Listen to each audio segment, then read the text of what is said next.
Hi everyone. I'm Caitlin Jones, and I'm going to be talking about the dominating patriarchal society that is seen all throughout older fairy tales. So, like your ones from years and years ago, not like your original ones. They're still there, but my project's over the older ones. So, first, I want to start off with what exactly are fairy tales. So, I like to think of them as the folklore genre that is comprised of heroic individuals, magical creatures, your romance of the prince and the princess, and the overcoming this huge journey in which the hero needs to take, and hopeful endings. And that's the really important part. And further elaborating on that, they are this unbelievable and fictional, normally shorter story of a human journey in search for this ideal, perfect utopian world or society. And that's going back to the hopeful endings. And of course, my project's over the negatives pertaining to fairy tales. So they also include a lot of sexism, racist qualities, conservative ideals, and that's mostly due to the time period in which they are written in. And lastly, there are classic tales that have been shared orally or through writing from the past. So it's kind of like this alien world. And that's what makes them so entertaining and exciting for mostly children to read, because it's this unimaginable world that everybody wishes to live in. And now I'm going to talk about how fairy tales demonstrate these sexist tendencies. So within fairy tales, there's always this message like deeply embedded that a lot of people don't look at.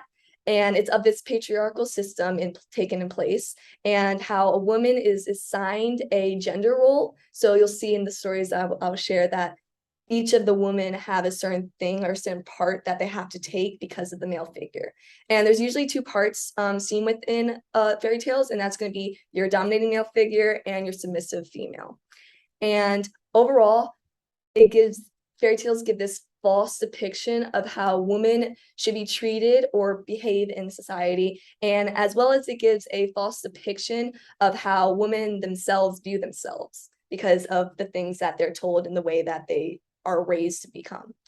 And the first story I'm going to talk about is Katie Woodencloak. So these two stories I didn't realize were actually part of our fairy tale stories. So luckily you guys probably already know about it. So Katie Woodencloak is a Norwegian depiction of Cinderella, and it shows a classic example of these negative attributes being given towards women. So within the story, obedience from Katie is seen as a positive incentive. So woman is obedient, they receive the reward, they receive their happy ending.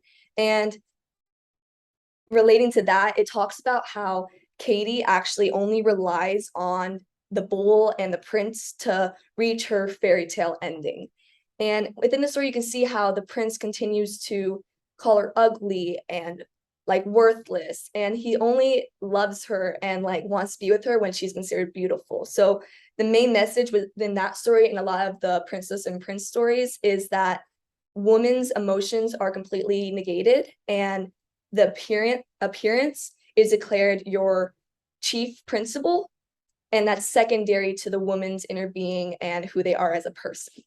And the next story is going to be East of the Sun, West of the Moon, a very good story. And this one, I don't know if a lot of people realize this or not, but although she gets her happy ending and she falls in love with this beautiful, handsome prince, she immediately says no. She doesn't want to marry a random person, but her father is the one who says, you need to do this. He chooses money and riches over her own happiness, and as a woman she's obliged to obligate to what he wants.